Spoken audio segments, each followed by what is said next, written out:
I'm waiting for my timer. I am resident of Collinwood for YouTube, joined by my buddy Don Schmidt and my buddy Susie. How are you guys and gals? We're great. Oh, I'm great. I'm doing pretty well. Now, Susie, we're here. Well, we're here to discuss all three Dark Shadows movie, and Susie has a story to share with us.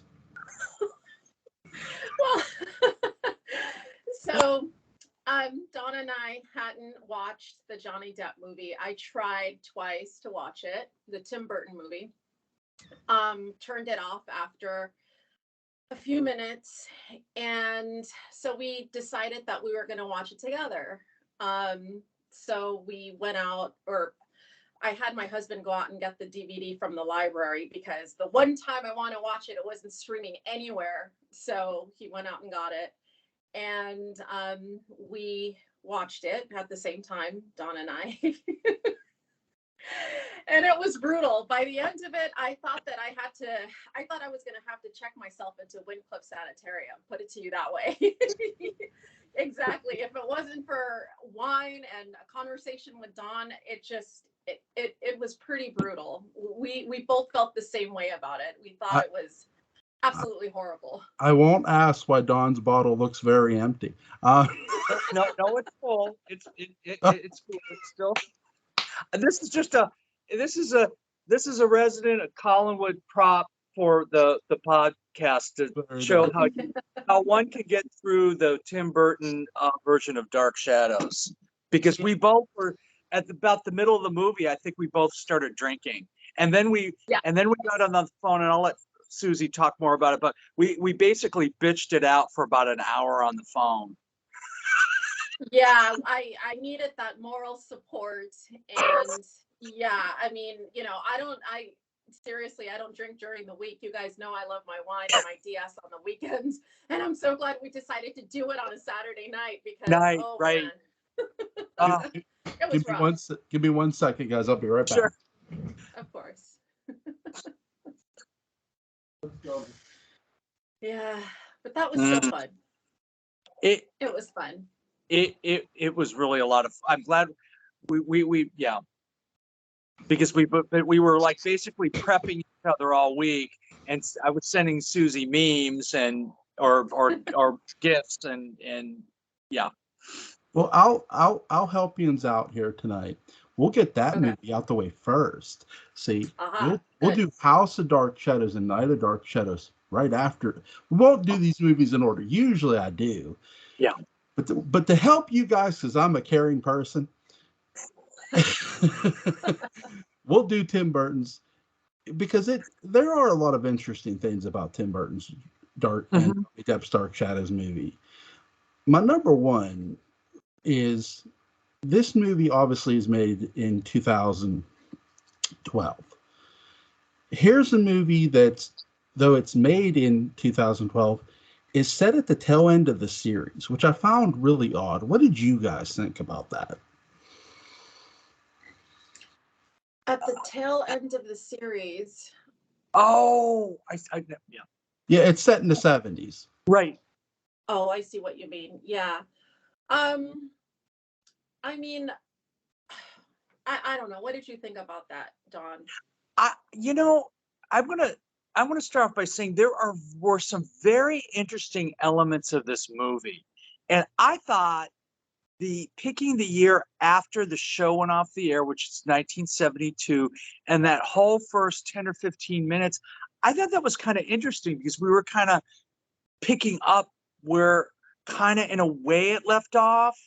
I found it intriguing, but it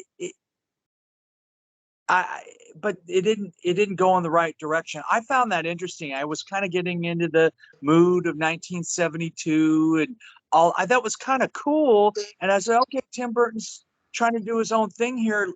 I'm always open-minded. Let's give him a chance. It was that little element was interesting. Yeah, as a matter of fact, the beginning of it, I enjoyed it the best. That was probably my favorite part, other than the cameo of the original cast. I enjoyed the beginning because when she's on the train, and even though she did that whole, Maggie Evans, no, I'm Victoria Winters thing. I mean, that kind of was like, what the hell is that? But I like the train, I like the scenery, and I loved that they chose the Moody Blues Knights in White Satin during that scene because I mean, they're like my favorite band. So I love that they did that. And the shots of Collinwood, all of that looked really cool. I thought that the movie kind of went south though when Johnny Depp showed up. I didn't like the makeup. I didn't like the nails. I didn't like the costume. It looked um just I don't know. It looked phony and not I didn't care for it. And I think that's when that's when I turned it off during when he came in the first time and the second time. I'll say this too. This movie starts off back in the past. So they're sort of explaining how Barnabas, well, not sort of, they are explaining how Barnabas got cursed. I sort of wish, instead of just, which was a good opening sequence, don't get me wrong. But when we watch 1795, whether it's the original series or the revival, there's a lot of meaning and consequence with those two story arcs. With this, it sort of misses the point because Barnabas doesn't even realize Angelique murdered his parents until way later in the movie because she confesses to it. I feel that they should have took the time, and instead of setting this in the 70s, they should have realized, okay, we can't fit a 1960s series. And that's the thing too. Not that they were trying to. I want to make this clear to the people who are going to listen to this. This movie is not canon to the series, just like the other two we're going to talk about. So I feel if you're really gonna make this your own and really start off right, start off with just, you can't just make Dark Shadows one movie. To me, it needs to be a 3-film set, and they should have started this off in 1795 and told that story at the beginning, and try instead of trying this. Oh, let's start here and then go to 1970. I feel Johnny, you bring up a great point, Susie. Johnny Depp's makeup doesn't look great. I feel if you would have had, once the coffin closes, and if we would have got a second film, if they would have did it right, and we got a second film, we see this skeleton-like hand come out, barely looking frail and looking like a skeleton, but undead, still alive. And when the blood comes out, when he grabs a rat and bites the person, and you see the skin go in, and you see the guys, you see Barnabas's skin start to come back in the blood and the veins, and then you would have seen he looks like a normal person. He looks like you and so you can't tell he's a vampire unless he shows those fangs. That would have been interesting, but we don't get none of that in this movie. Go ahead, I'm rambling. No, like I've told you. I mean, I like to hear you talk. I One of the things that bothered me is when Don and I spoke on the phone, we had our opinions. Don, like you, are major fans of the series, and what you guys said, what you just said now, would have made such it makes sense, and it would have made for it would have made for such a better, more enjoyable, more respectful film. Um, and the thing that bothered me so much about it was that Tim Burton and Johnny Depp supposedly were huge fans of the show. And that's what bothered me, because if they would have chosen somebody else who didn't really watch the show, and they did that, well, that makes sense. It is what it is.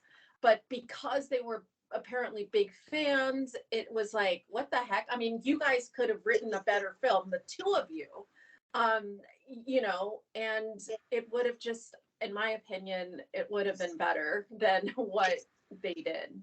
But that's just me. Well, let me ask you guys this: what did you? What did you think about the sets, like that they used on Dark Shadows? The house beneath Widow's Hill, where Johnny Depp. What did you guys think of the sets they used? It didn't bother me because I wanted to give Tim Burton artistic license that it was his vision. Right. So it didn't annoy me. I thought Widow's Hill and Yeah. the ocean, I thought that was very effective.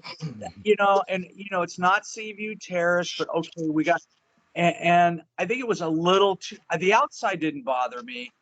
The inside, I thought it was a little bit much, but it's his vision. So the technical aspects, that didn't bother me as much. It was good. It was okay. It was good. It was well done. It was good craftsmanship.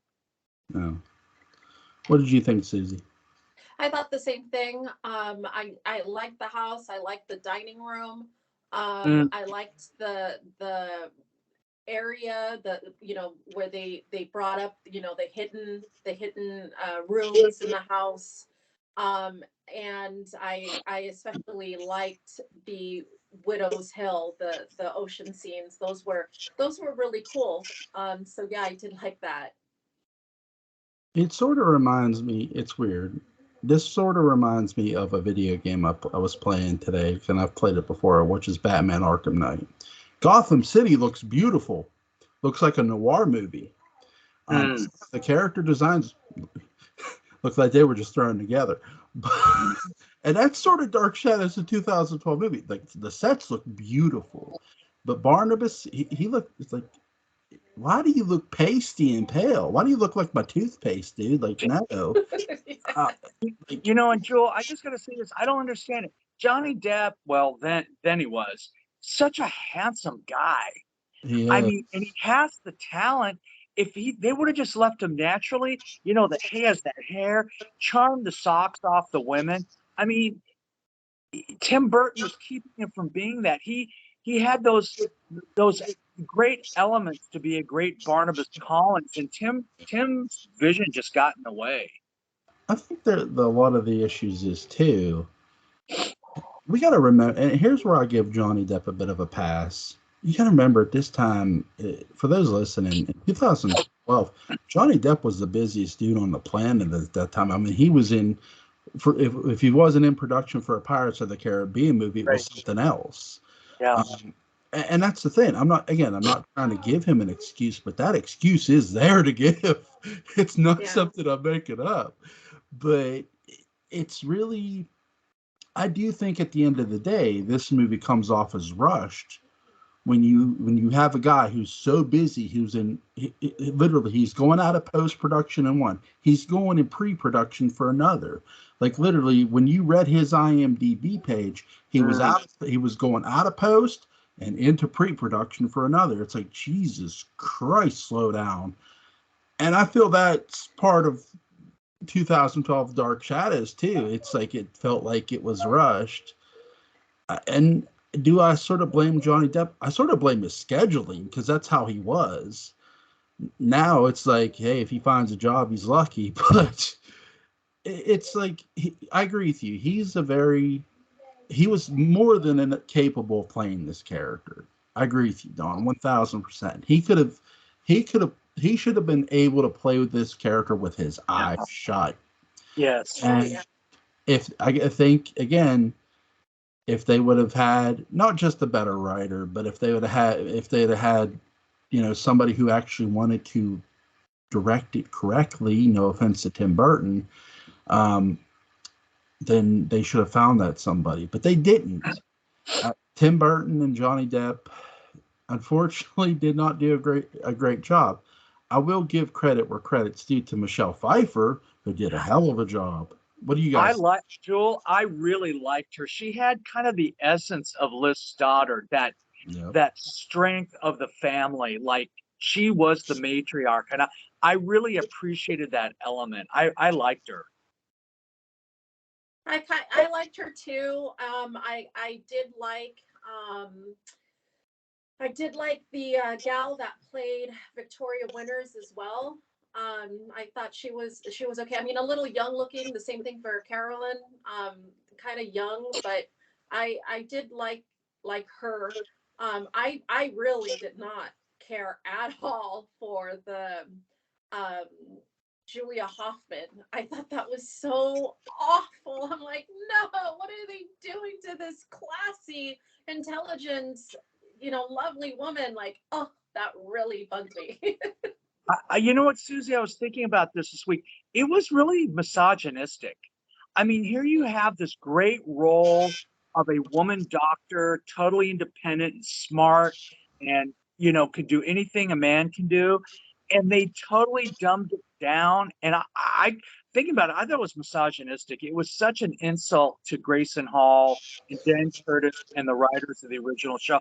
I was actually really angry when we were talking and thinking about, and I can't, it was Tim Burton's girlfriend who played it, and I can't think of her name. In the Helena 2012, Bonham Carter. yeah, and she's such a freaking great actress. This is Yeah. beneath. This was beneath everybody, and that really pissed me off. I'm going to help you guys out with some names for Victoria Winters. It was Bella Heathcote who played Victoria Winters. And for Carolyn, it was Chloe Grace Moretz who played. Okay. So Thank you. for Carolyn, but Carolyn, I feel, was interesting. She was like the troubled teenager, but they didn't do a lot with her. I mean, every time she felt like there was this sassy teenager, sure, but to make her a werewolf at the 11th hour wasn't the best idea in the book. It's like, okay, now all of a sudden, and I give a lot of credit to Eva Green as Angelique. She was, again, she's always beautiful and stunning, and she always makes what she's in better. Like if you watch Casino Royale with her and Daniel Craig, that movie is really good. And in this, again, she shines as Angelique. She does a really good job being antagonistic, but the problem is her character's so likable too. Go ahead. Go ahead, guys. Go ahead, Susie. No, I agree. I haven't seen her in really anything else, so I'm not familiar with the movie that you mentioned. I didn't watch that. So okay, I will. No, for sure, because I did like her.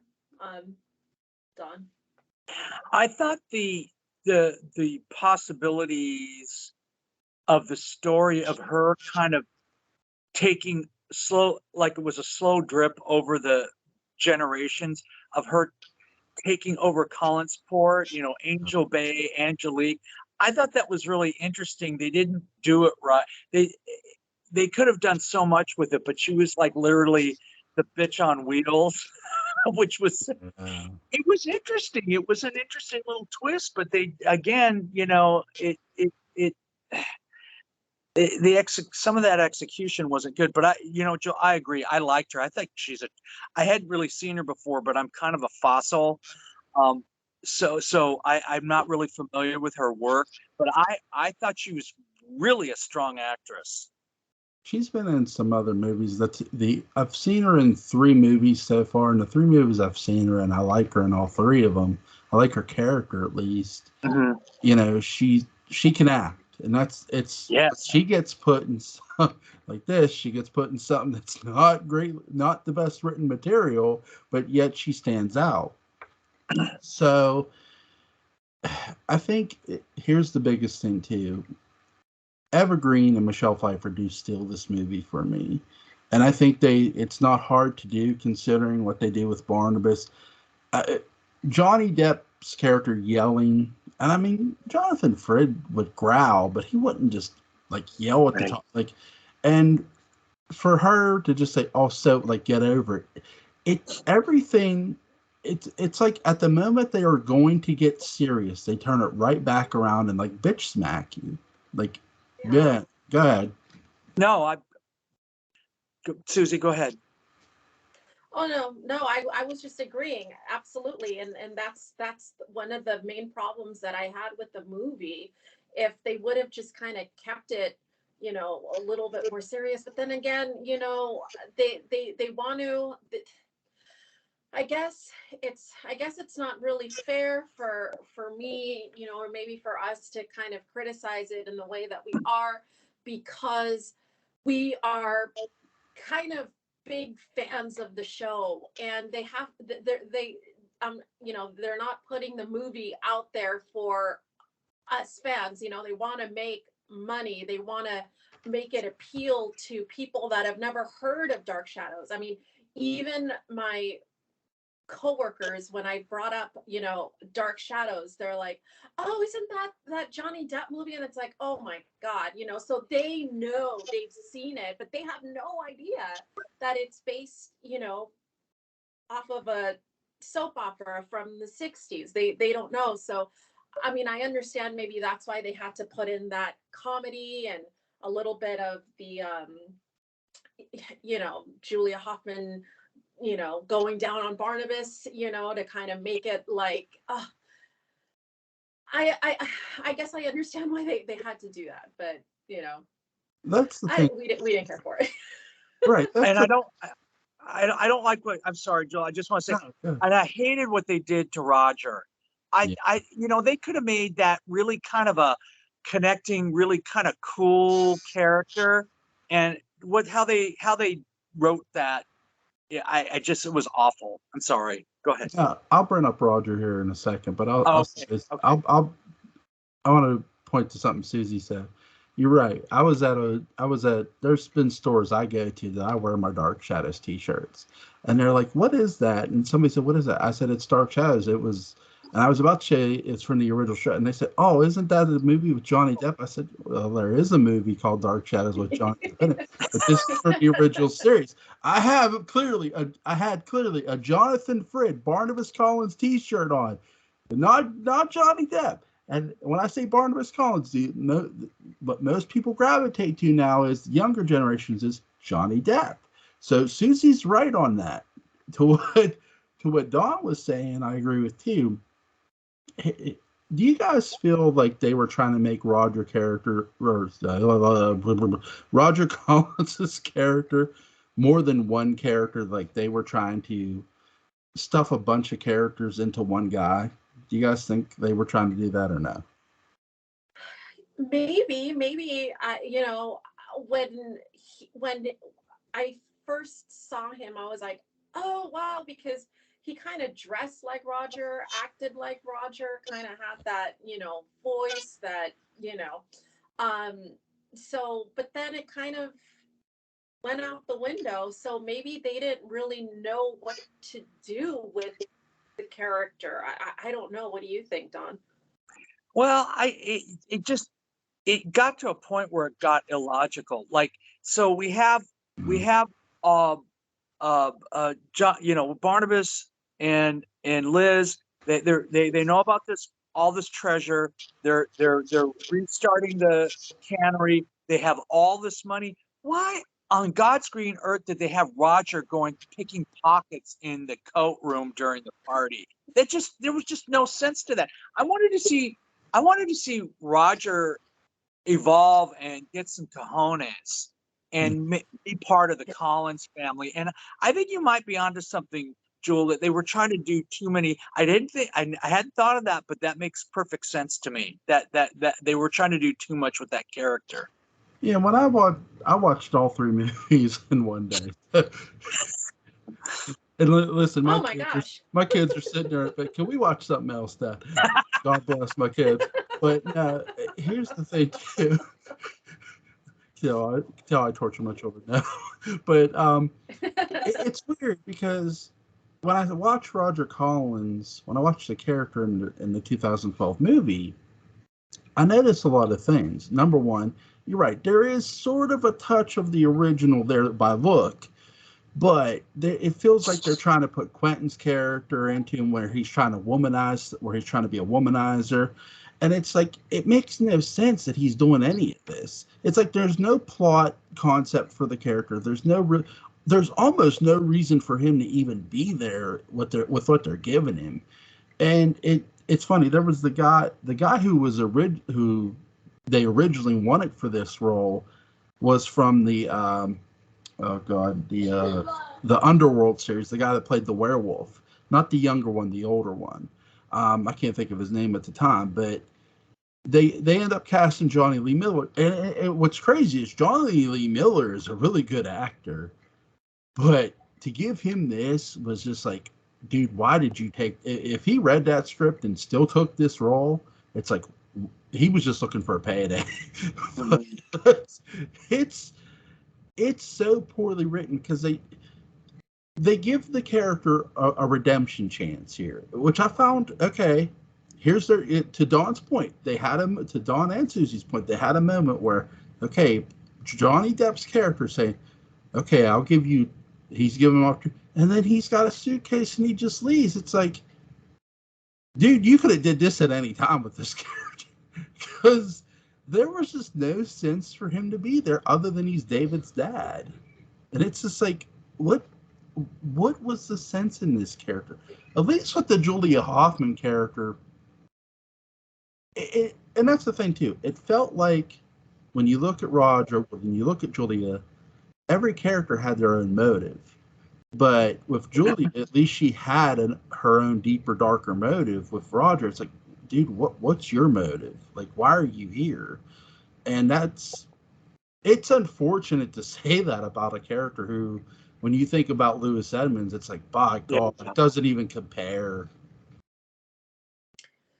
You know, one of the things about that though is for me the movie was such a disappointment as a whole and I've told you from the first podcast that Roger Collins was my favorite character. That I pretty much overlooked the flaw in the character in the movie because of the movie as a whole was such a letdown. You know what I mean? So it wasn't like, the movie was great and I was really enjoying it and they were hitting every mark, and then they did that with Roger Collins. Then it would be like, oh my God, what did they do? But yeah, it kind of. We're probably going to get a lot of hate for this video, huh, Don? Because I think a lot of people like the movie. It's honest. I mean, we're not making any of it up. You're right. Kids! That's okay. Yeah. I had a problem with all this at the end because I watch all the credits and it was dedicated to Dan Curtis. And I went, are you effing kidding me? They should have, you actually did that? When I'm thinking Tim Burton should have been strung up by the huevos and you did that to Dan Curtis? I mean, how did you do, dude? And I'm thinking, did Dan Curtis see this film? Did Jonathan Frid and Catherine Lee Scott and Laura Parker see that? How embarrassing. Unfortunately, Fred had died before the film was released, I think. Yeah. Curtis died, I think, way before this movie was ever even made. Oh, okay. And it's like, I didn't really, I get they hadn't, because by the time Dan Curtis had died, Dark Shadows, when they finally announced this movie, I'm thinking, I wonder what they're going to, if they are going to, I was wondering if they were going to put in a dedication of Dan, because this movie was made way after he died. Okay. And it was the first, really, to be fair to them, this was the first real Dark Shadows thing being made after Dan's death. So I think that's why the dedication's in there, I think. Oh, okay. And again, Dan Curtis created Dark Shadows, so this being the first real Dark Shadows thing we had in a long while, though we can question, well, what was it again? But again, they put the dedication in there. I'm not going to burn them too much on it. I get why they did it, but I do think you're right that when it comes to the product, it would not be something Dan Curtis would have made. By no means. I mean, that you can see with the character of Julia Hoffman. What did you guys think of her? Go ahead, Susie. Oh, I thought she was the worst. I mean, other than Johnny Depp, I thought that she was the worst. I didn't care for that at all. Not at all. What about you, Don?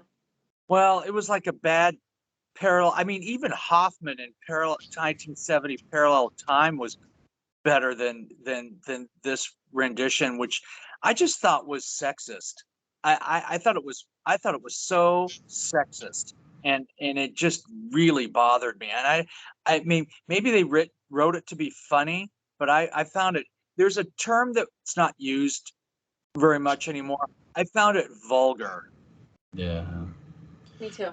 I think that there's things they could have done to help improve this character. Look, if the character is really injecting herself with Barnabas's blood, show me that, because I'd rather show me that than what you did try to show me.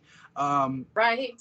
like Yeah. there could have been a scene where she's outside smoking a cigarette. I mean, I could see that, and she's taking the needle and sticking her arm like, and slowly but surely we're seeing less and less of Hoffman during the daytime, and that you could have had Mm, people questioning that. yeah. Again, there's things they could have did, and it's like that they set up for a bit, and it's like, but they don't do or pay off with. And then when they kill, when Barnabas bites her, it's like, well, what's the even point of biting her? Because she's already halfway there. I do. I will say this: Jackie Earl Haley is really underrated in this movie, and he doesn't get enough screen time. But my favorite line from Jackie Earl Haley's Willie Loomis, when Johnny Depp's character is threatening him, if you tell anybody, because they're dumping Julia Hoffman's body in the water, he goes, "I didn't like that bitch anyway, Barney." I, I did think, yeah, I did think that was kind of funny. I'm like, that's the Jackie Earl Haley. I'm like, why could we not get more of him in this movie? Yeah, I told Don during our telephone call that Willie Loomis kind of reminded me of the Willie Loomis from the revival. Yeah, I could see that. What did you guys think? Let me see. I'm trying to think if we've missed a character. We get very little of Josette in this movie. We do get her death, which I do think that they nailed the death scene early on with Barnabas and Josette. That I liked. What did you guys think of that?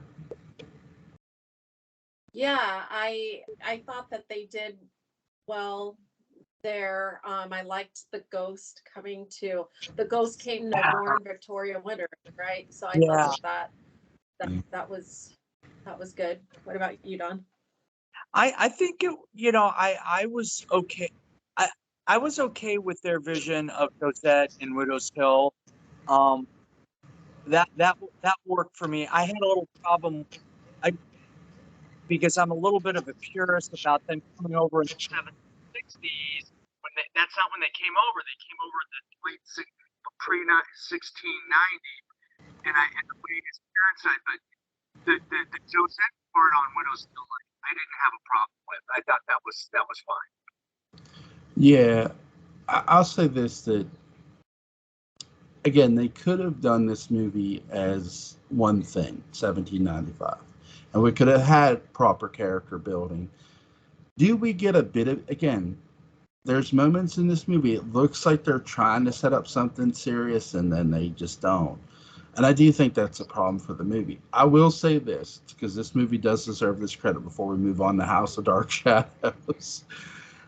This movie did introduce a lot of young fans who never heard the word Dark Shadows to Dark Shadows. It deserves that much credit. And that's the credit it gets. And are there fans of this movie? Sure, there are. And they're welcome to talk about it and enjoy it. I think that there are just movies when fans look at them, and if you're a fan of the original series and you've been with Dark Shadows since the get go, you're gonna look at this movie and go, "What is this? Why did this get made?" But are there moments that are like enjoyable in it? Sure there are. My favorite thing too is the cannery when they blow up the goddamn cannery, and Willie Loomis is like getting the heck out of there. He's like, Yeah, "See ya." I did. The one thing I do have to say, I didn't like how all the construction workers got killed. I thought that was part of the fun overkill. And how awful was it that Barnabas killed all those poor innocent hippies? I think that was mean and disrespectful to the audience. I thought it kind of stupid. Well, here's the thing too. Part of this movie, and I shouldn't even really bring this up because it's sort of weird. But I got to. Some of the scenes in this movie are taken or somewhat taken from Laura Parker's Dark Shadows, the Salem branch. Now, in the book, Barnabas interacts with hippies, but it's weird. He interacts with them, him and David is offered French fries out of a McDonald's bag, out of the McDonald's fry back cart. So in the movie, you see a McDonald's logo. There's that tie in from there. And when you see the hippies in the book, they don't get killed, but in the movie, they get killed. Now, so that's sort of there's little nods to the book, but it's weird. I mean, when you read the book, it'll say the book that inspired the movie, and it's like that's more of an insult to that book because that book is so much better than that movie will ever be. But because I mean, Laura Parker did a hell of a job. But I mean, if I'd have been on set and read that script and saw Laura Parker, here, rewrite this movie, please. That's what I'd have been doing. But I mean, hand to God, it'd have been like when you read that book, it's like, please just take that off. Just take that because it's more of an insult to that book to be tied to that movie. It really is. And to anybody who's a fan of this movie, I do hope you enjoy it. We're not sitting here knocking the fans of this movie. We just don't enjoy this movie. No, not at all. Right. But if you do, go for it. All means, God bless. So let's talk about House of Dark Shadows, where the movie that had the best tagline, "Come see how the vampires know how to do it," and they sort of do it. There's a lot of vampires in this movie, but there's obviously it starts off with one played by Jonathan Frid. This is a movie that was filmed while the series was going on in parallel time, which is really, really interesting. David Selby had to babysit the audience, so to speak, because our buddy Patrick McRae points out in his book, and he's right. So this movie is filmed while the series is going on. You have most of the cast. You have Jonathan Frid, Joan Bennett, Nancy Barrett, Catherine Lee Scott, Humbert Allen Alstrado. You have Dennis Patrick who's in this movie. You have Grayson Hall who's in this movie. Thayer David Hennessy. Again, everybody pretty much from the series. Don Briscoe's in this movie. So I think I've named everybody. Oh, John Carlin is in this movie as well. Lewis Edmonds. I'm trying not to miss anybody, I promise. Lisa Richards. Yes, Lisa Richards. Which I thought I was a surprise. I didn't know she was in it when I saw it. Neither did I until you just brought it up. Movie. It's a village, Jewel. It takes a village. Yes, sir. Yes, sir. But so what did you guys think of them taking pretty much almost the entire cast and bringing them to the big screen for this movie? Well, I watched it in the middle of watching the series for the very first time. I had no idea that they had made movies, Dark Shadows movies, and then on Twitter, someone said, and I believe it was cousin Barnabas, who I think his Twitter name is Lovely Frankenstein, had said, "Oh, for Halloween, they're going to be showing the two Dark Shadows films." And so I'm like, wow, I had no idea. So I watched them, and because I hadn't finished the series, I didn't know who some of the characters were. I didn't know. But then after watching it, or after finishing the series and watching it again and again after the fact, I'm like, oh my gosh, there's Bruno at the funeral, and then I watched it the last time, or last Sunday, I think it was, and I'm like, oh my gosh, that's Bob the bartender. He plays the cop, So there were so many characters that I recognized, and I thought it was really, really cool that he brought them, that they were in the film. I thought that was freaking awesome. Don? Well, I watched it towards the end of the summer, and I had a real open mind. Now, I have to precursor this. I was kind of prepped for this film by you and Patrick and Danielle through discussion, and I'm going, okay, and I'm kind of glad that I did that. And I also want to say that I read the novelization by Dan Ross, which, by the way, is really good, Jewel. And he puts in about 4 scenes that were cut out of the movie. And I read that thing in like 2 or 3 days. It was. So I had this prep. I just want to precursor everything with that. So I thought, okay, it's not the series. We all know. I knew what's going to happen. So I got, my little chartreuse plate and my wine, and watched it off of a copy on Amazon Prime. And one thing I want to say, it was so clear and so well filmed, and technically it was so good. It was actually better than I thought it would be. And I loved seeing it because I hadn't quite finished. I don't think I'd quite finished the series yet. I was almost the end, or I had finished. No, I just finished the series. I got through all of 1971. And so I was ready to see this.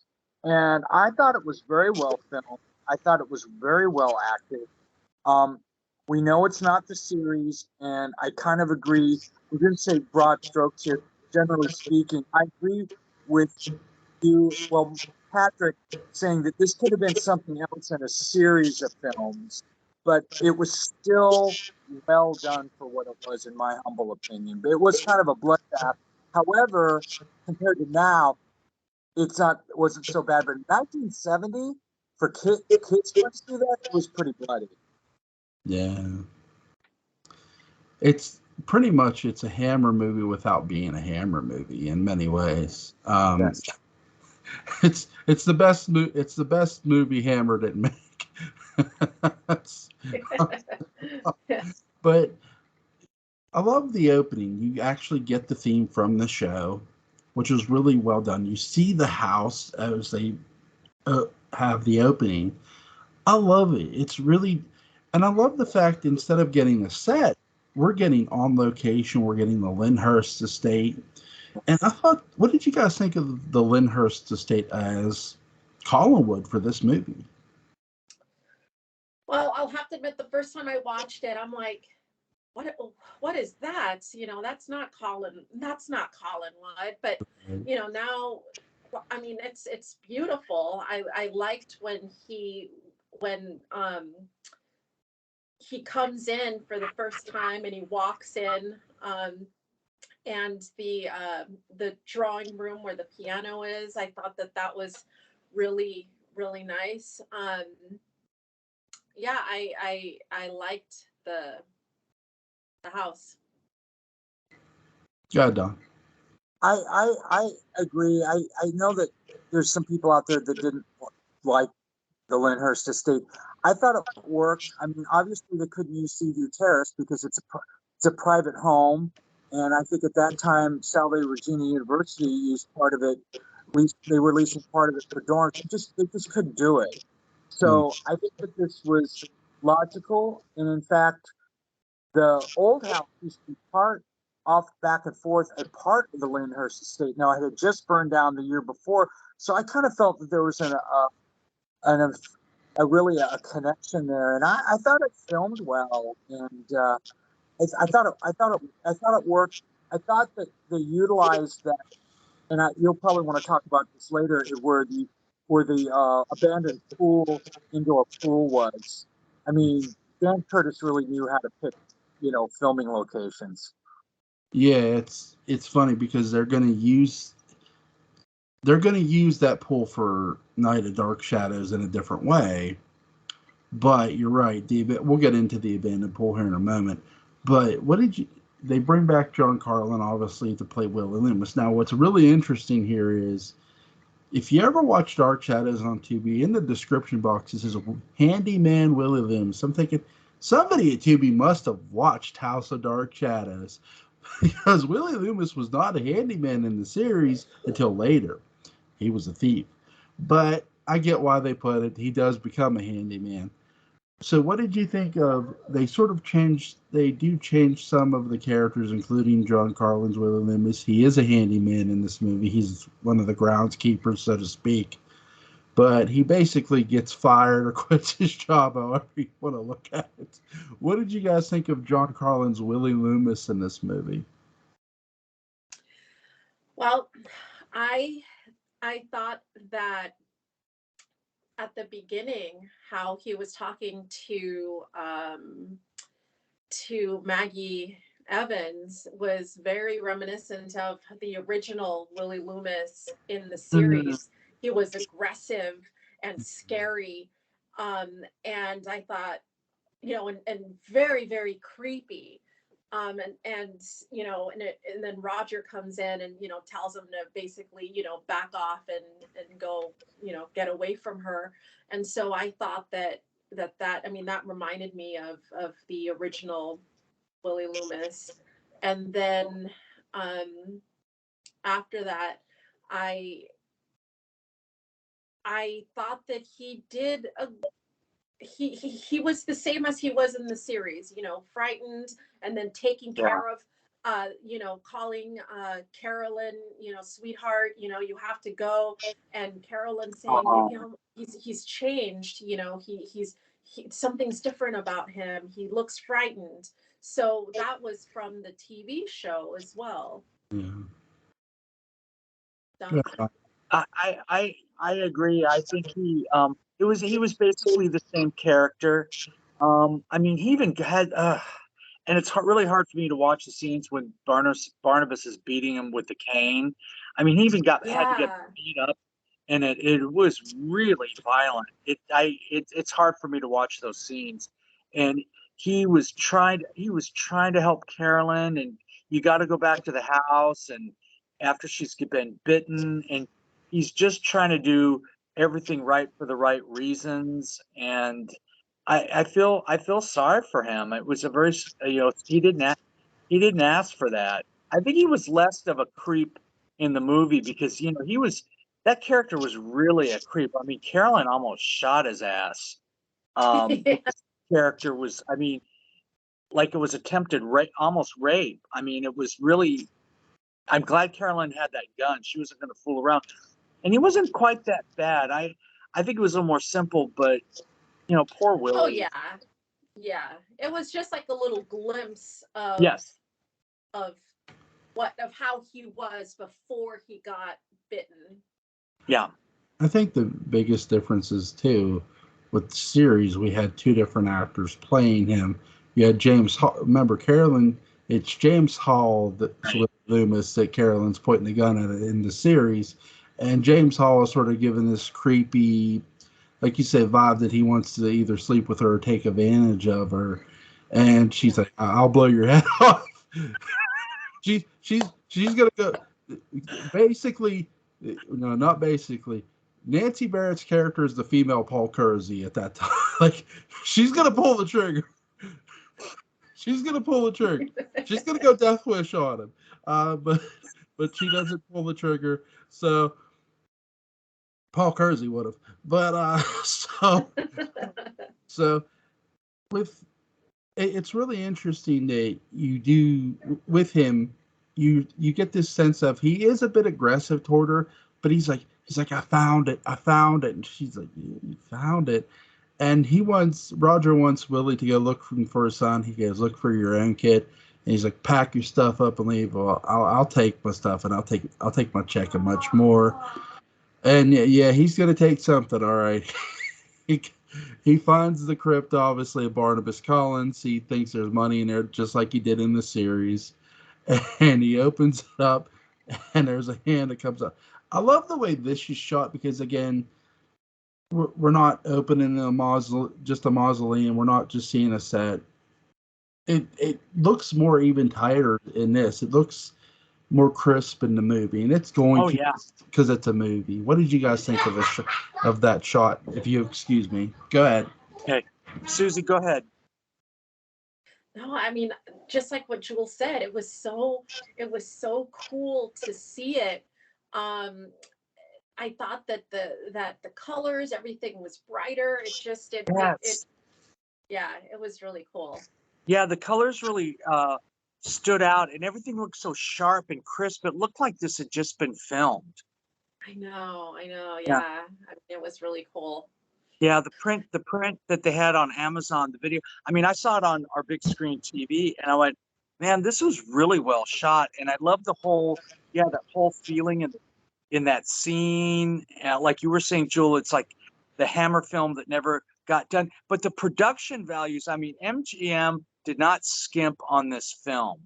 No, And Yeah. I thought the production values were A1. Like Dan Curtis finally had the budget that he always wanted, and he really utilized it well. And that scene's a good example. so we get as you guys were talking about, we get the scene at the bar too, with Mm, Dan's character and Don Briscoe's character, and then there's Will Loomis. I love how they don't show Jonathan Fred right away. They don't show his Oh yeah. face. Now they do this in a different way in the series, but I love how they do it in this movie. What did you guys think? Yeah, I thought that that was really well done not to show his face, because it gave it more of a of a you know, mysterious element. Maybe for some people that haven't that went and saw the movie that maybe weren't familiar with the TV show. Like, I don't know. I thought that was neat that they did that. yeah, I thought it was clever. I thought it was well done. And like you said, it's very mysterious. I think you saw the cane, him kind of holding the Yeah. cane. Yeah, That was cool. It was those little things that Dan did that I thought, and it's like, you know, Carol's like, who is that? And Willie's trying to get in front of her. Oh, Miss Carolyn, Miss Carolyn. And you had that tension there just because of how that scene was shot. I thought it was great. yeah, and it's really cool how they do this back when Barnabas shows up at the house, and it's Roger who meets him. And what do you see? You see the cane, and he walks in and he's talking, and they can't believe the resemblance, obviously, just like in the series. The only difference is there's a lot more people in the house, which I like. And I like how when Carolyn's looking at him and she's looking at the ring and the cane. So they do a really good job of honing in on this. Again, this is where proper plot points get paid off later. And even when he says about being from London, and Thayer David's character says about, oh, have you ever met the what is it, the oh god, The Bromwells. the Bromwells, thank you. And he says what number they're in, and he doesn't answer. He just stonewalls them. Go ahead, Yeah. go ahead. I'm sorry. Yeah. No, he just blew No, that. no, no, go Yeah. ahead. No, I was just gonna say, yeah, he just kind of blew Thayer David off. Dude, I'm not even gonna answer that. I have my own. I'm doing my own thing here. Like, oh, what time is it? Oh, it's time for Yeah. me to leave. So, that's what I felt like too in that movie. I'm like, Fred just, I'm gonna go over here. Oh, and the thing he does too so well is he shows Elizabeth the jewels that Naomi. Oh, Oh, I'm thinking, how beautiful is that? And it's like, yeah, but he just did that to blow off. But it's I so good, right? I have to tell you that that was my all-time favorite scene, truly, of the movie. And oh my gosh, because when he pulls out that necklace, Uh, the the expression, you know, that it gets when he shows it to them, you never see them so impressed and yeah. excited about something in the series. and they all, they all gasped, and they're like, oh, and I just thought that was such a beautiful scene to see them so excited about something, and Yeah. and impressed. Um, Julia and Carolyn and Elizabeth. I loved that. It's one of those very rare moments that only last a number of seconds in the franchise where Right. everybody's happy. Yeah. And and there's no sadness or violence or scariness. That the Collins family for a few moments are actually happy. Yeah, I like how Roger brings up the fact that they were lost during the war. And I love Jonathan Fred's line here. Well, truth is always better than it's more. Fiction is always more romantic than the truth. Or legend, I think he says, is more romantic than the truth, which is really a good line that he says. He does a really good job of sort of painting the picture of something the Barnabas from the series might have said, but he never does. Right.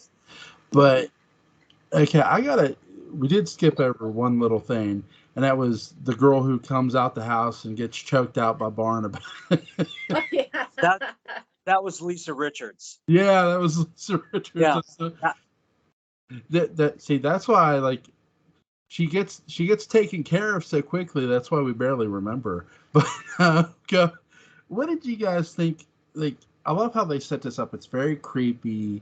Yes. It's very kooky. You get these strange wolf sounds, sort of like you did from the series, and you see Barnabas sort of walking through the woods. Like, we know. I think that's the thing with Dark Shadow Sins. We know it's Barnabas. We're just waiting for them to show us Jonathan Fred's face. But before they do, they're gonna have him choke the hell out of this girl. Go ahead, Susie. What did you think? First of all, I loved that it was filmed during that time of night where it's like dusk, but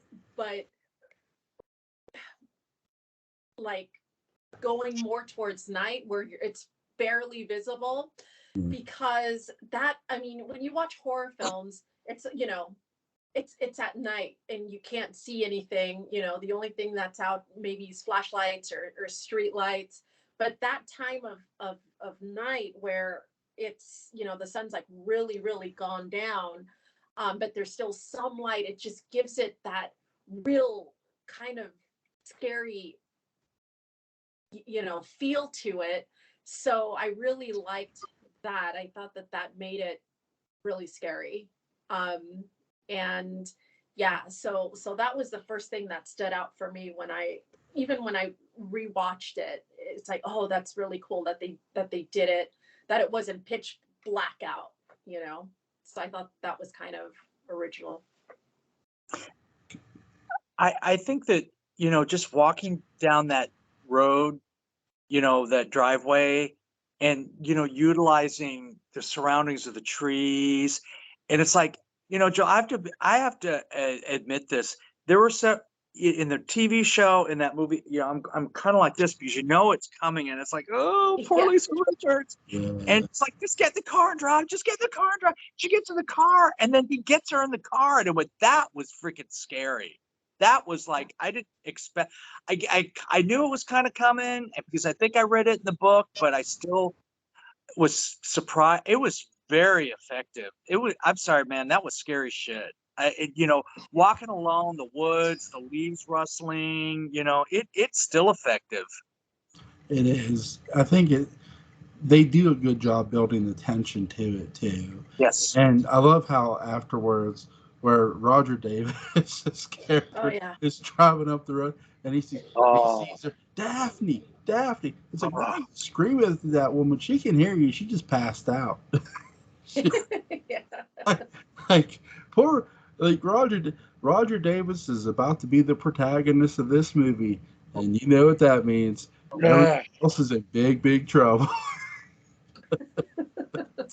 So, what did you guys think of? There's a line in this movie. So, Jonathan Fred's character Barnabas, they're in Josette's room, And he says, when they put this curse on me. So here's my question for you both. Who's they? I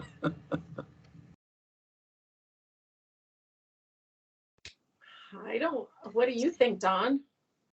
I hadn't really thought about it, but it could have been a coven. Yeah. Something like that. Is it a group of people? I think, Joel, you've talked about this. I think in the past, correct me if I'm wrong, the Leviathans. Well, Mark, I got to give a real big shout out to my buddy Mark Gilman.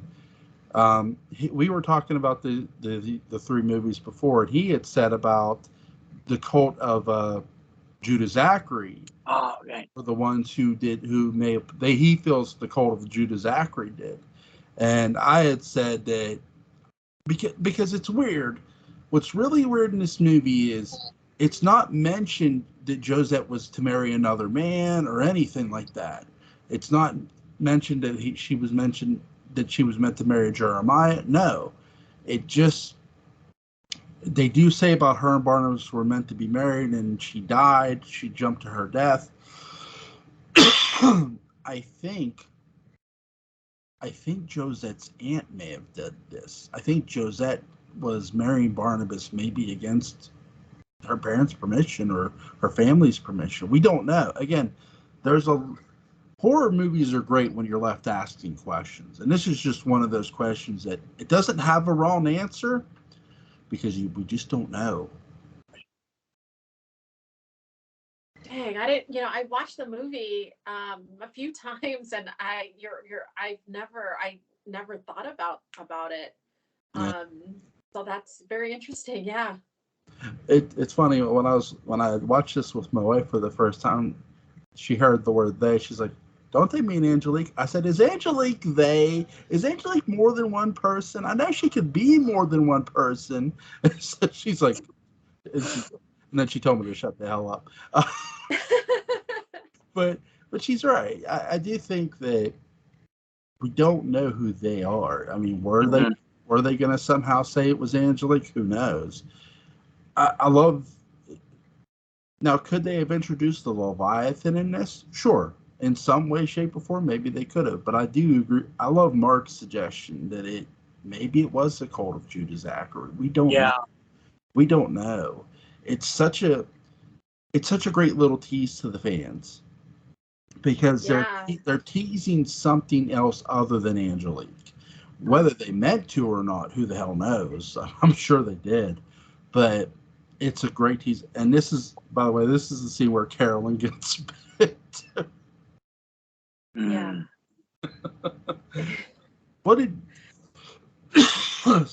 you think of the maid finding her, like the maid sees her, she's got the blood dripping down her neck, and she just drops the sheet. What did you guys think of that?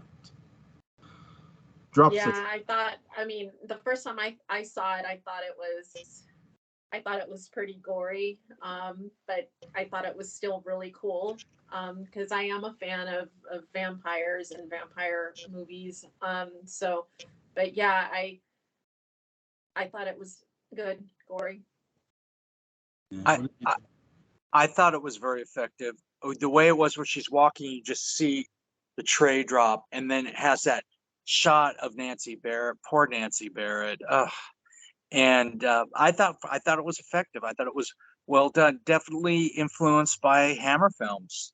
Yeah, I love what they do here too. This movie makes great use of Grayson Hall's character. They're sort of doing what they were in the series. That she's doing blood transfusions and serum, at first, I love before she does that. Before all that happens, I sort of jumped ahead, so I apologize, but I'll jump back. The scene that really scared the shit out of me when I watched this, and still a bit does, is when David. We're gonna get to the abandoned pool now. When David's at the abandoned pool,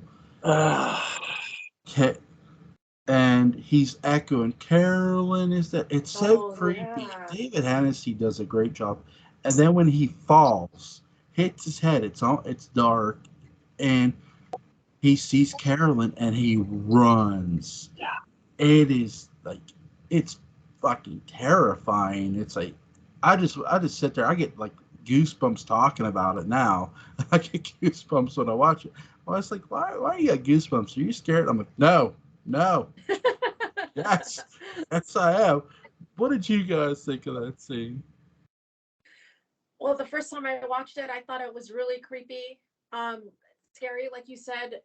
But then watching it the second or third time around, I thought it was really sad because it was like he's saying this to himself because he doesn't want to believe that she's dead. So I thought it was really sad that he did that. So yeah, scary but sad too. I thought the location was excellent and it was so effective. Like he was just walking around and he hit his head. It's like, he's not going to come to until after dark, and then you know what's going to happen. And Nancy Barrett was great as the David, and no, it's all okay. And we kind of get a little bit of 1966 David. He's not hanging out there. He is running like a bat out of hell back to the big house to tell everybody what happened. And because you don't want David to get bitten. I mean, you don't want anybody to get bit, but especially David. And he gets there and he gets back into that dinner scene. Oh, she was Carolyn. I saw Carolyn. And that was all set up great in that abandoned pool facility. Yeah, and then how Roger yells at him, yeah. Just like it reminds you of those beginning episodes where and him yelling at him saying, David, quit, stop saying that, I thought that was so good. I really love the pool setting because it's so good. It's so well shot. I love it a bit better here than I did in Night of Dark Shadows, though I do love Night of Dark Shadows a little better. But it's great that they use it different in each movie. They each use the pool differently, which is great. But I love when he goes back and, like you said, he's yelling and Roger yells like, "No, don't." Fair David once again steals the scene. He's like, "David, come here." And when he said that, I'm like, "Oh shit." You knew what this was going to be. And Roger's like, when they dismissed David, Roger's like he's cutting a promo on there, David. And he goes, "You need to listen to me." He goes, that girl's going to, rise again. And, they warned Donald Briscoe's character, obviously. Yeah. What did you guys think of that scene? Go ahead.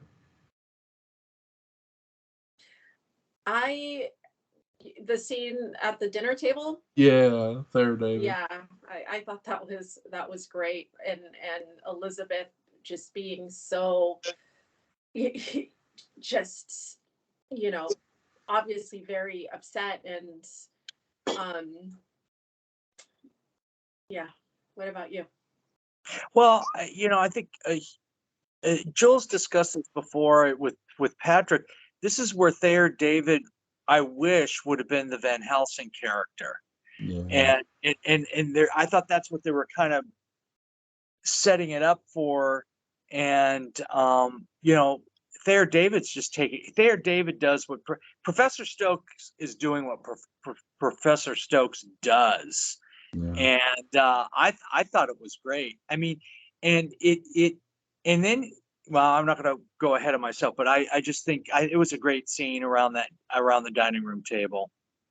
Yeah, when Don Briscoe goes to the grave, Carolyn's in the tomb waiting for him, and he's just standing there. He doesn't run from her. I mean, if I was Don Briscoe, I wouldn't run from Nancy Barrett either. But hey, and he gets bit, and I really love this because their dynamic is a lot different than her and Barnabas's dynamic was. You could tell that he was so much in love with Carolyn that he didn't want to live without her. And I think you get that sense when he's going there. It's why he doesn't run from her. It's so Absolutely. well done. And it's so well shot too in that tiny space between the two of them. They don't have a ton of they're down in a tomb. Like, Jesus Christ. But what did you guys think of that little sequence? I'm sorry. Go ahead, Susie. I have to step out just for a second. Of course, yeah. I loved it, and just like what you said, I had the feeling too that he loved her. He did not want to live without her, and him go. I mean, I feel like I would have done the same thing. You know, he's not going there just to see, like, oh, let me go see if you know, if Professor Stokes was right. No, I think he knew what was going to happen, and it happened. And I love the costume. I mean, it's very what she was wearing. It's very you know, Dracula. Yeah, it's very Daughters of Dracula, if you will. Go ahead, Don. Well, I think it was poor Don Briscoe. And I just thought, but the bites in this movie are so much more violent in the than the TV show. And you're going, oh God, I don't want Don Briscoe to die. But you just, you know, I agree with what you guys said. He's totally in love with her, and he's totally, she kind of is putting him in a trance, but he has this trance of, the trance is his love for Carolyn. Yeah, he's head over heels. I mean, he wanted to marry her. They were going to be married eventually. Yeah. And finally, when she rises and they bite Don Briscoe, it's pretty much on. I mean, Carolyn does not last too terribly long in this movie. And I love what happens with Joan Bennett's character. She goes from shock to in like a comatose state. Like after they stake her daughter in the heart, it's like they've given this woman. You feel every ounce of sorrow for Liz when Carolyn gets staked in the heart, right? Oh, 100%. Yeah, It's like, go ahead. I'm sorry. No, go ahead. I'm sorry. It's like she sees her daughter die twice. Yeah. Oh yeah. My favorite. I did sort of jump over one scene, and I forgot. I apologize. Jerry Lacey's funeral. If you hear nothing else in this movie, hear Jerry Lacey speak at the funeral. My God, it's like Jesus.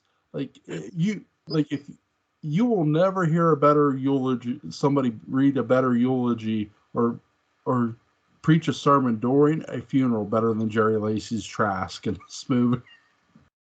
It's so good. And it's creepy too. They're doing this in the rain. It's like, man, Carolyn just got some bad luck. She died. She getting buried in the rain. And when she gets out of her coffin, she bites her boyfriend. She gets staked in the heart. Things go bad quickly in House of Dark Shadows. It's sort of like Dawn was saying, where you have that moment of happiness, and it does not last long in this movie. What did you guys think of, because we do get scenes of Jonathan Fritz's character walking around with Maggie during the daytime. Julia has started to administer serum for Barnabas. She's helping him after she confronts him at the old house. She starts helping him.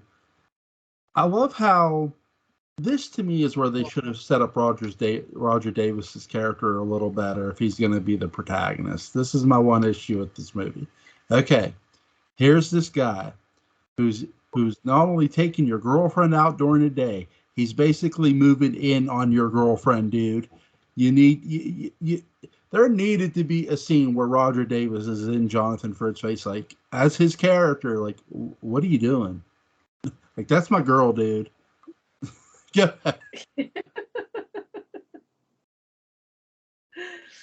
No, I agree. But I'm thinking, maybe he doesn't do it possibly because he's a Collins, and he's new, and he's from England, and he's wealthy. I mean, maybe I don't know. Duh. Well, I don't know. I think that was a weakness in the script. Yeah. I would have liked to have seen, like I said before, I would have liked to have seen Professor Stokes kind of take the lead and they get a plan down. Yeah, with Roger Davis being a little stronger, but maybe Thayer David taking the lead, and he and the three of the guys get together to get a plan going, because basically there's a little Dave Woodard in Professor Stokes in this, because as I remember, he's on to Julia, or is thinking Julia, and it's kind. So yeah. I think the three of them should have gotten together with, and Roger Davis being a lot stronger than he was. It just there was weakness in the script there. Yeah, I think you're right that when Thayer David is, because Thayer David's character is to the realization of you're right, he knows Julia's helping him, and sorry, but he needed to go to Roger Davis's character and like, hey,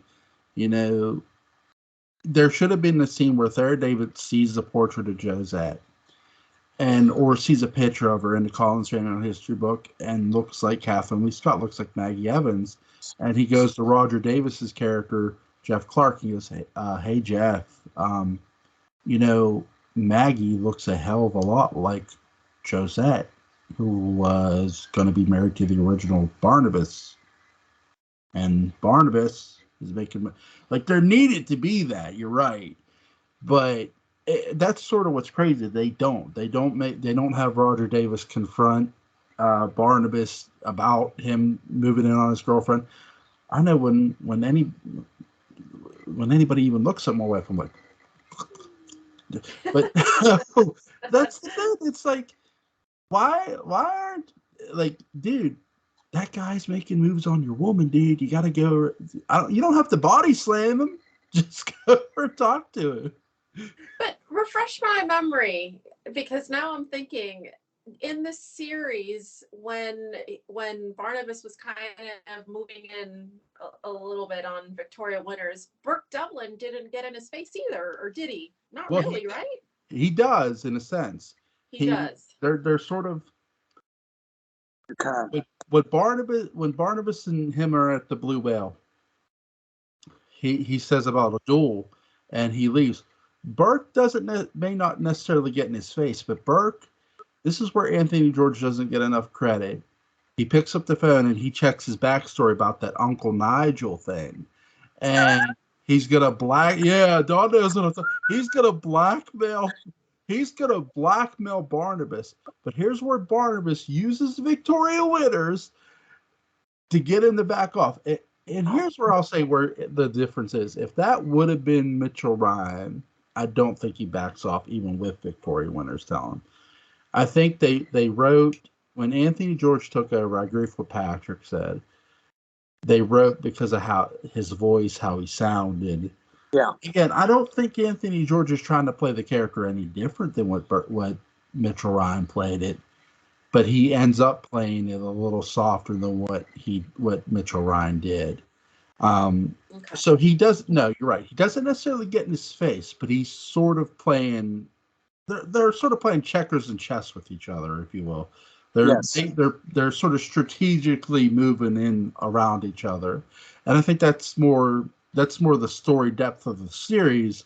Where if you're doing this in a frame of a movie, you need to have that happen a lot sooner. Like, hey, dude, you're hitting on my girlfriend. Do you want to throw down here, or right here, or outside? But they don't do that. They just let Jonathan Frid's character he courts Maggie Evans in the movie, where he talks to her in the series and kidnaps her ass. But he doesn't take her till later in the movie, and then everybody gets bit. I do agree with you both. Thayer David's character, to me, should have been more the protagonist of this film, and he's set up almost to be the protagonist in every way. But you have him, you have Roger, who all get. By the way, the guy who played King Johnny Romano makes a cameo appearance in this movie too, as the guy with the cap who tells Jeff Clark where to meet him. But when he meets Thayer David, he's not on here. I'm thinking, okay, I believed then I saw the teeth. I'm like, oh, this is not going to go well. What did you guys? What did you guys think of Tara David's vampire heel turn? We'll say Professor Stokes. Oh yeah, because that was that the first time that was, because they never said it in the series, right? They never said the word vampire. Well, they turned Professor Stokes into a vampire in the series. They do say vampire eventually in 1795.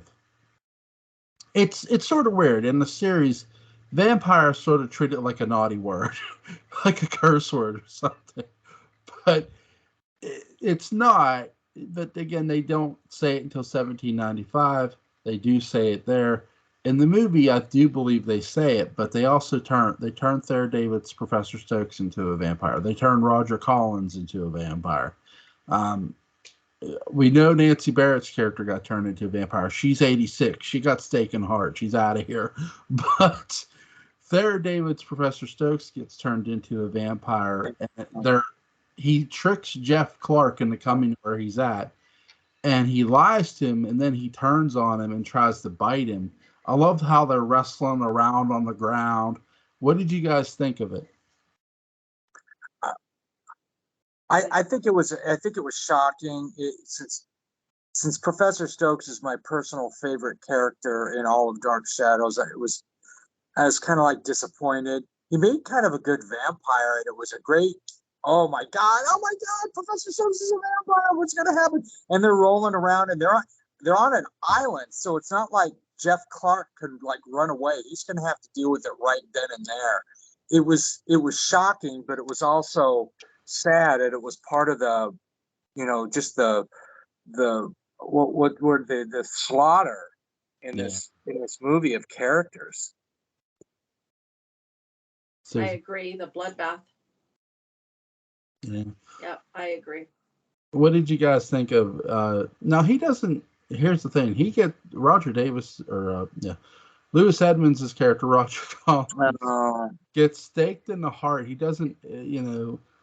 They don't really do too much with him as a vampire. Other than get staked in the heart. Which here's what I find shocking.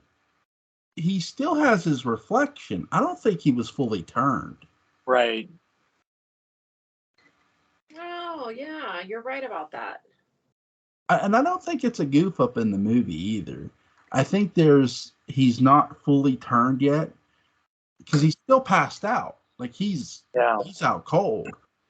And I think somewhat it's when Carolyn's initially bit, she's not turned until, and you don't really see his teeth until after he's staked, I think. I always found this a bit weird, but what did you guys think of it? I did, yeah, now that you bring it up, that's true. But I didn't think about it at the time. So yeah, I mean, as far as him getting staked through the heart, I thought that was another gruesome scene. Very gruesome. And yeah, it was a bit shocking. Don? I didn't make quite that connection because that scene happened so fast. Yeah.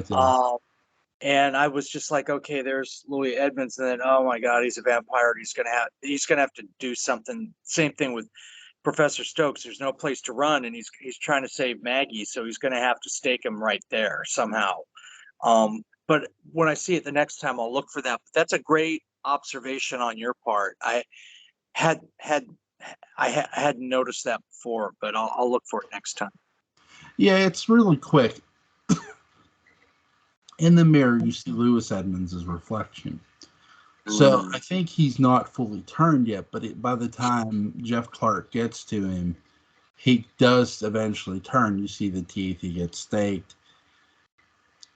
At the end of this movie, we have a very interesting climate. We have a very interesting situation. Roger Davis is going. He's basically the lone hero here. Jeff Clark. It's up to Jeff Clark to save the day. He sees Willie Loomis and he tells, I can't help you.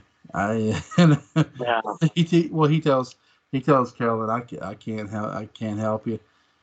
I love the scene where Jeff Clark is gonna shoot Barnabas. Willie takes the bullet for him pretty much. Willie may have not got shot. Willie may not got shot by Carolyn.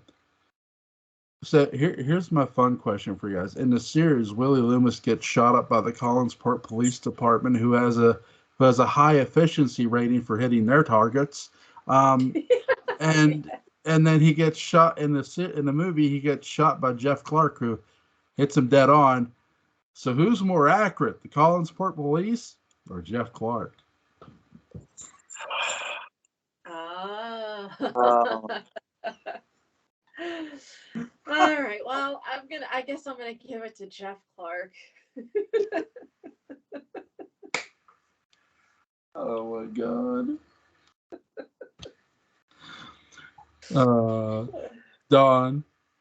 Yeah, I mean, come on. I mean, the Collinsport police were right there and had what 3 cops. I mean, you know, Jeff. I'm on Team Jeff. I'm with Team Jeff. Here's where I'm gonna be indifferent. I'm gonna give it to the cops, and here's why.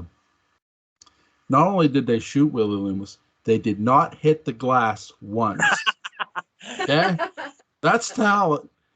You could tell the cops in that town have nothing better to do than be at the shooting range. Hey, what's our crime efficiency? 0? Yeah, we need to go to the shooting range.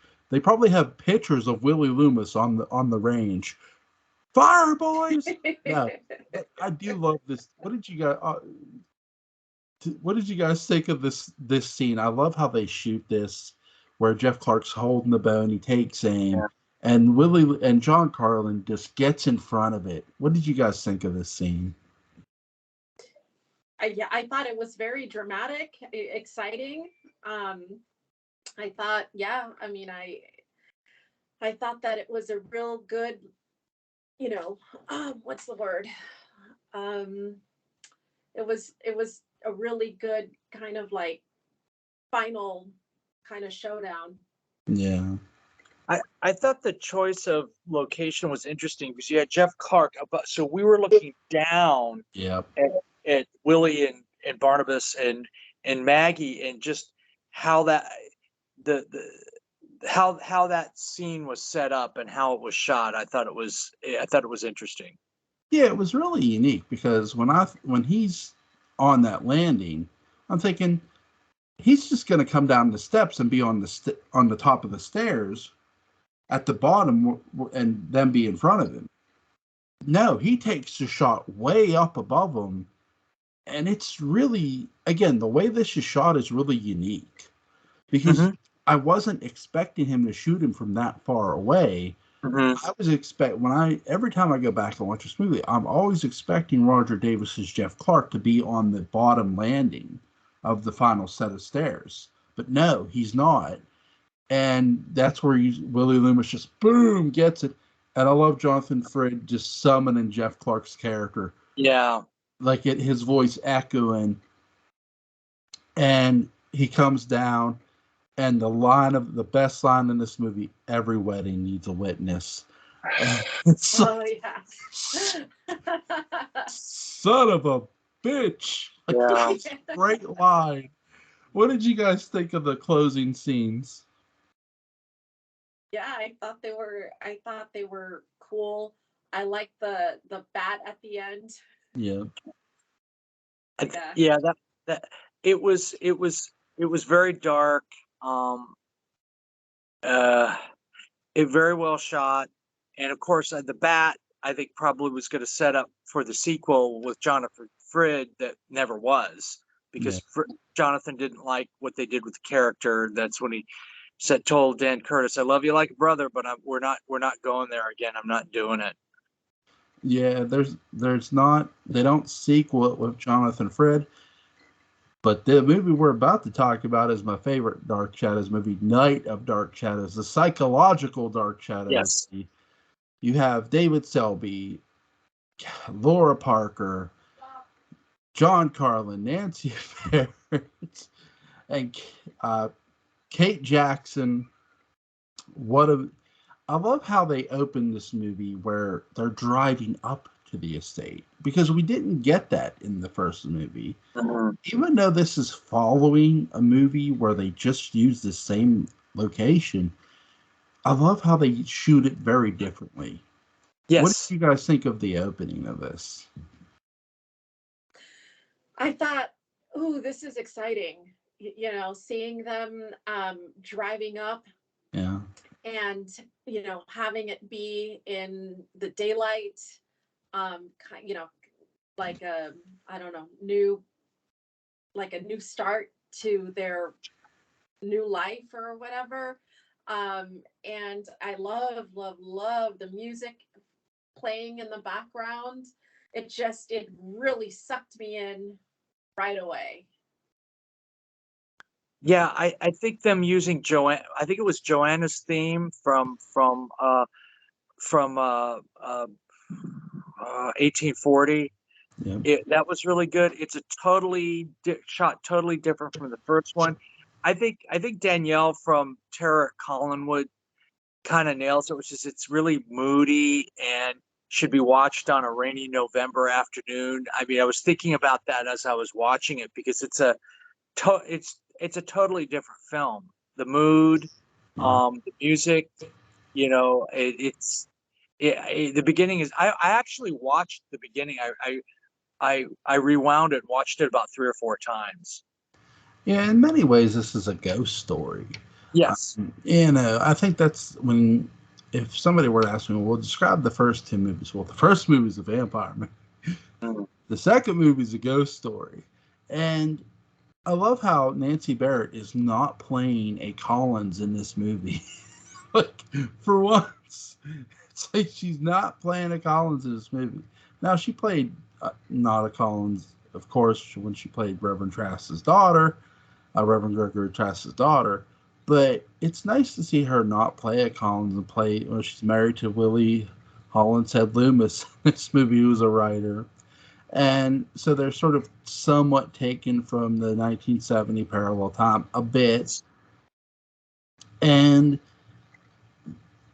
when David Selby's Quentin Collins and Kate Jackson's character come up to the house, they're unpacking, and lo and behold, he's a painter. So he's he's the descendant of. He looks exactly like his descendant Charles Collins, I believe.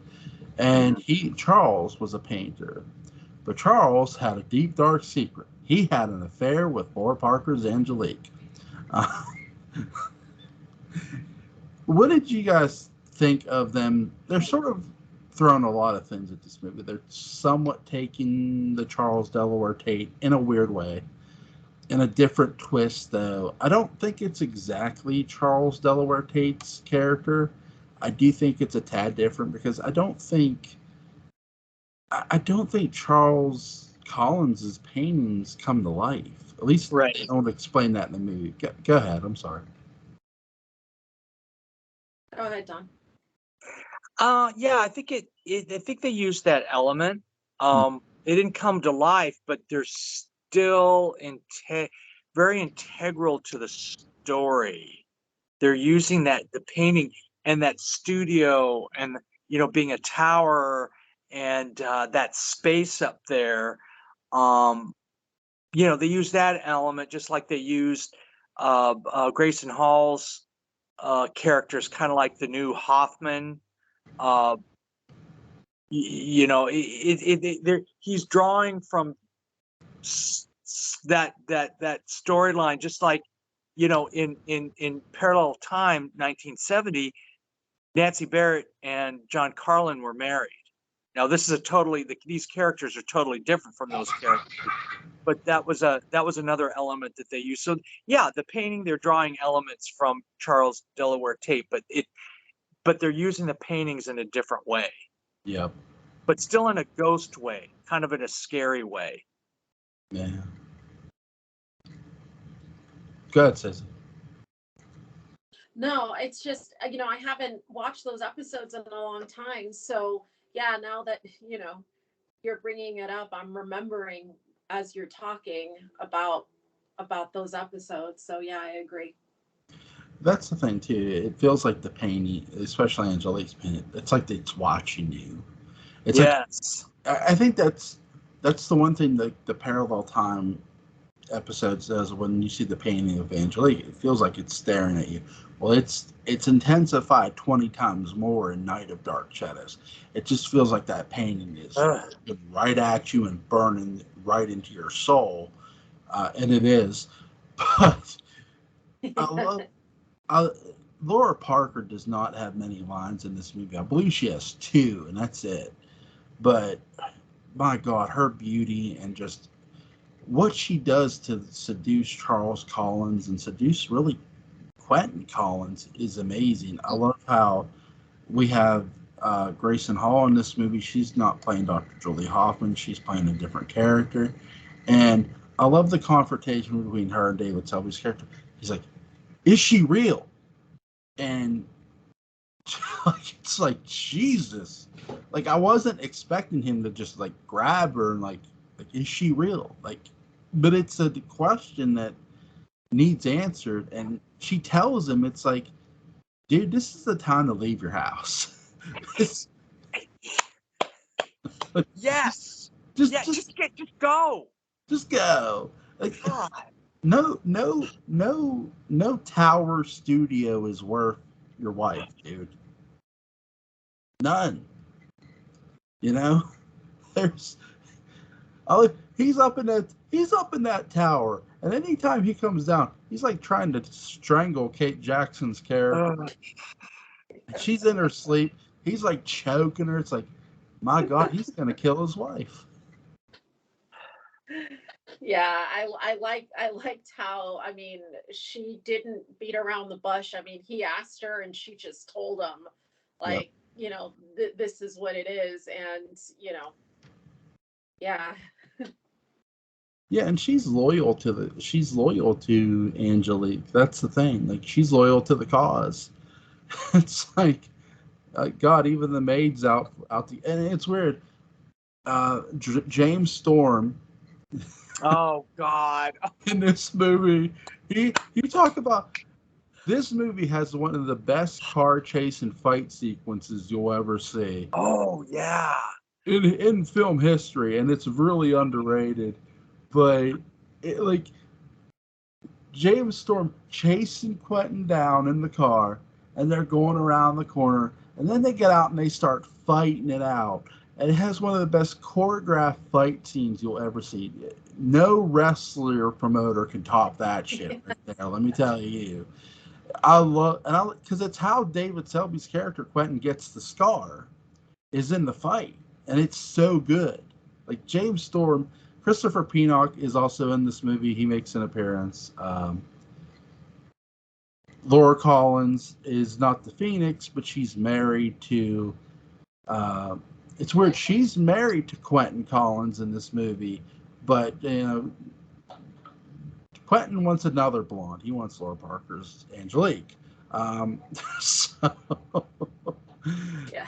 it's really, it gets into like adultery. I think that's the one thing this Yeah. movie takes really full advantage of. Go ahead, guys? I'm sorry. No, I mean, it absolutely does, because that's his brother's wife. And, you know, I mean, you have these both, you know, beautiful, stunning women. But Angelique is, I guess, more of the seductress type. No. And if she's a witch, if she, you know, happens to like him, I mean, no matter who is going to fall under her spell. I'd like to give a shout out to Dan Curtis for bringing Diana Malay into this film, Yes. along with Christopher Penock and Thayer David. And I am hoping to God that when we see the restored version, there will be more footage of them, because I don't think he would have brought them in for just those kind of semi-brief moments. And their characters were so, I mean, it's just typical Collins, where everybody is kind of like SOBs. And I want to see more of them. And yeah, but yeah, you're right. It's all about adultery.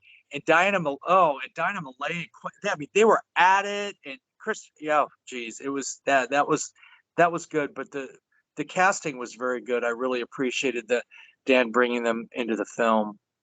Yeah, when this gets restored, they better have that pre-order up because I'm gonna be like, get it. Yeah.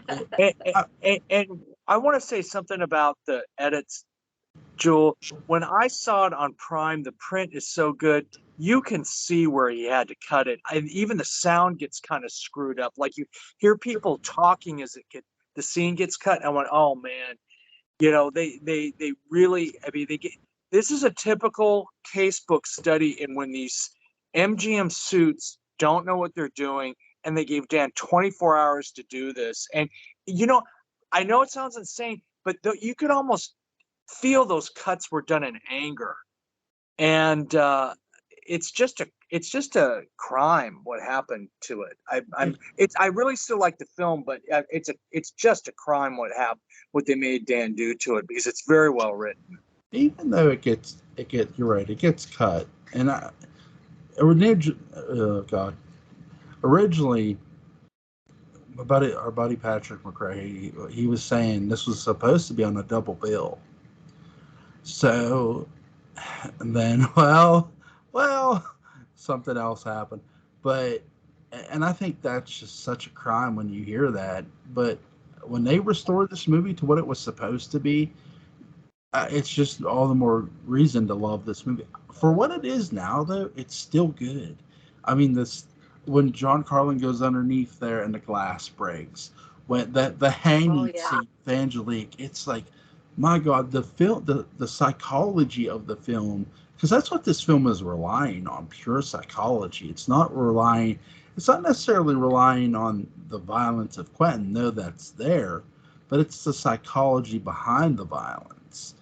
And it's really well done in this movie. I love how when David Selby's standing there, you hear the possession of Quentin's themes play. The score in this movie is killer. Oh yeah. Like I can't really say a bad word about this movie because it's just, anytime I watch it, it just gives me chills. Like it's like holy, I feel like I'm watching a real life ghost story almost at times. Yeah, when they go back and Thayer David's playing the minister, and they hang Angelique, and then swinging in the wind, and then Quentin kind of. Did I just see when in the present day Quentin's looking at did I just see that? And it's always playing mind games with you. It's very, like you were saying, it's very psychological, which makes it even better. Yeah, I love how you actually have the ghost of Angelique attacking Willie Loomis in bed, because this it plays into later when she attacks him, and when they say about a white sort of fog went over their car and caused him and his wife to die. It's like, holy shit. Yeah. It's like, to me, where do you guys rank these movies in order? What do you put as your number one choice? Go ahead. Well, I liked Night of Dark Shadows. So that would be number one, and then House of Dark Shadows would be number two, and then the Tim Burton movie would be at number three. I'd say this. Yeah, I'm going to give you a real smart ass remark. I do. Yeah, Night of Dark Shadows first, House of Dark Shadows second, the 2004 unaired pilot, and oh no! Oh my gosh! Here's the thing, oh my gosh. No, but yeah, I'll take out the unaired pilot. Yeah, Tim Burton number three. Here's the thing that Susie. For me, I didn't think that you were going to reveal that, because we watched the unaired pilot together. It's really good. Well, there's elements of it. I like Alec Newman as Barnabas, who's very intriguing. But I think the girl who played Victoria Winters had the potential to be the best Victoria Winters. She really did, because she was smart. She didn't take David's shit. She called him out. She goes, "Okay, Yeah. One warning. Oh yeah. Even after he like tries to drown himself, she's not scared because knowledge, like Patrick was saying, knowledge is power, and she has knowledge. She's a smart girl.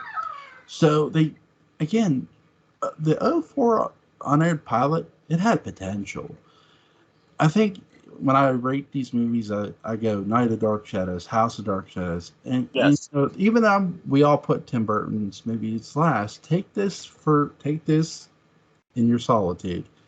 The Tim Burton movie, yes, did bring new people to Dark Yeah. Shadows, and it helped them though to appreciate the original series and still like the movie they like.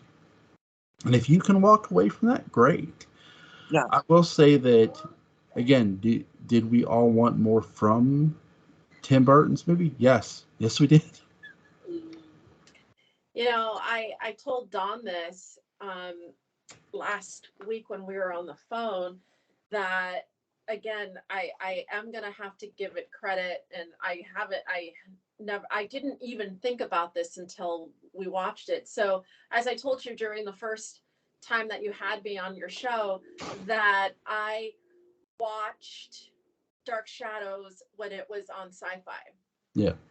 And then I didn't think about it for many years, and somehow it came up in conversation when I was talking to my husband, and he had told me, he said, "Oh, they're making a Dark Shadows movie." And I'm like, "Really?" And he said, "Yeah, you watch that show, right?" And I said, "Yeah." And he said, "Yeah, it's going to be a Tim Burton film, and Johnny Depp is going to play the lead." And I'm like, "No way." And I got so excited. I'm like, "Wow, that is so cool." And then that's kind of what got me to that planted the seed to go back and watch the show again. So I guess I'm lumped into those people that the movie kind of, because at some point maybe I would have gone back to watch the series, but maybe not. I don't know, because at that time, I don't think, I mean, I certainly wasn't talking to you guys at that time. I wasn't on Twitter at that time. So how would it come across for me? I don't think it would. I really don't. So I think when I first heard they were making the 2012 movie, I was excited. There was no trailer out yet, no nothing. I wasn't keeping up with the casting. A friend of mine was for me. And he said, "Hey, they cast their final person in the movie." I said, "Who did they cast?" And he said they cast Alice Cooper. I got excited. I'm thinking, "Oh, wow." Because yeah. my mindset was, "Oh my God, is Alice Cooper going to play Barnabas's father?" But he goes, "Well," I said, "Who's he played?" And when he said himself, I'm like, "Oh shit." Because Dark Shadows didn't do referencing, movie or series. Right. So when they did that, I sort of kind of figured the movie wasn't going to be good. And because when you're wasting Alice Cooper's time, that's a sin. Yeah. That's well, one of the things I didn't bring up when we were talking about the movie was I kind of thought that Alice Cooper concert was pretty cool. It was. I did. I told Don, I'm like, well, I have to admit that Alice Cooper concert was kind of cool. It fit the film. I mean, I didn't have a problem with it. I didn't have a problem with it. It's just like, you're letting him play himself. You could let him play a character. Yeah. A character. That's right. Your writer can't write the current characters, so why should he write a character for Alice Cooper? That's right. The thing about Night of Dark Shadows, though, too, to touch upon that a little more, I love how when we're in the house, it doesn't quite, though they use this for House of Dark Shadows, it doesn't feel like the same thing. Right. It feels very darker and creepier. The house feels haunted. And really, I think David Selby doesn't get enough credit for helping us feel that. Because I mean, every time he tries to attack her, and I love the pool sequence where he's trying to drown Kate Jackson's character. Oh, You want to talk about brutal to watch? I, yeah. I felt like Tom Atkins in Halloween 3 season, which just stop it, Yeah. stop it. Wow. What did you guys think of that scene? Yeah, I thought it was his whole. I felt so sorry for her, and all throughout the movie. Going back to the scene where she's in bed and she's crying, and her face is all wet with tears, and he goes to comfort her, and then he starts kind of getting aggressive with her, and she tells him to go away, and then that scene, it was so sad. I thought the first time I watched it, I was like, oh my God, I'm like, at least she's not suffering anymore. That's what I thought at that, up until that point, before I finished watching the movie, and she survives. Yeah, She survives that attack. Don.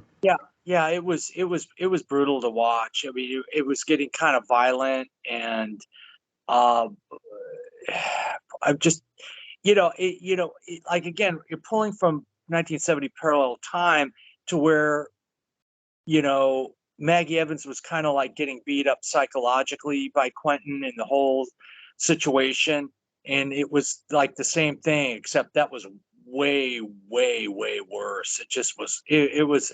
You're right. It was tough to watch. Yeah, it's real physical and real Yeah. emotional. Yeah. And I think even by the time you get to the end of the movie where she's sort of feeling relief that they're leaving. And I love when before all that, they showed the portrait of Charles Collins and how it looks exactly like Quentin, except for the scar.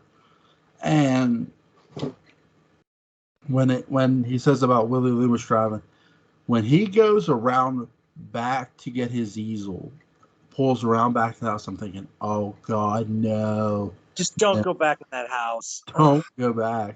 And goes in, she walks in, and he turns around and you see the scar. And coming around the corner is Angelique.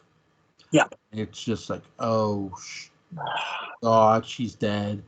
And then you read it. This, to me, has one of the most psychological endings for a movie because you're going, it's over. It's like Doom was imminent in this movie, and it's so good. Yeah, I mean, when she goes in the house and she's saying, what's wrong, and he's walking towards her and he's got a limp, and you can't see him, you can't see his face, it's kind of like a shadow. It is so creepy. And then when she sees Angelique, and she starts screaming, no, no, and I'm like, oh my God, this poor girl. Like, it was, and then when, like you said, when the typing starts of what happened, it's just like, what the F? Like, it was just like, what the F? What did you think, Don? Yeah, it was pretty brutal. When I saw saw Angelique flowing there in the background, and when she saw that, I'm done, and she's probably hoping, let's just get out of here, and it's over. When you see Quentin and the scar, it's over, and it's how effective is that? Then, like, and I'm not. It's another movie, but like a big bloodbath. It just gets in your head. I mean, that movie was with me the rest of the day. It's like poor Kate Jackson. Yeah, And everybody gets obliterated, and the evil ghosts win, and it's awful. I mean, it's a great movie, but it's just this ending is sad. yeah. Kate Jackson and David Selby don't get enough credit for their performances, I Right. think. And I think everybody involved was just great. But is there anything you guys want to add before we get on out of here? Um, One of the things I wanted to mention when you brought up how the houses were different, the House of Dark Shadows, the shots would appear to be mostly at night, whereas in Night of Dark Shadows, most